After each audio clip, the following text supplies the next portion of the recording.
আপনি যদি দিনদার কাউকে না পান, তবে রাবেয়া বসরির মতো একা থাকুন, কিন্তু কখনোই কোনো বেদিনের সঙ্গে আপোষ করবেন না।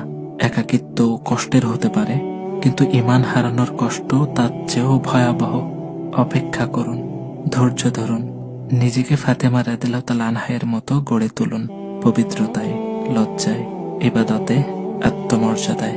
ইনশাআল্লাহ আল্লাহ আপনার জন্য একজন আলী পাঠাবেন, যিনি আপনার বয়স দেখবেন না, রূপ দেখবেন না, সম্পদ মাপবেন না, যিনি আপনার দিনদারিতাই দেখবেন, আর জান্নাতে একসঙ্গে চলার জন্য আপনার হাতটি দৃঢ়ভাবে ধরে নেবেন।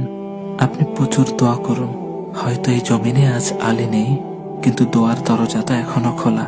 আল্লাহ সুবহানাহু ওয়া তাআলা আপনার দোয়ার বরকতে ঠিকই একজন আলী পাঠিয়ে দেবেন, যার সঙ্গে দুনিয়া নয়, আখিরাতই হবে আসল ঠিকানা।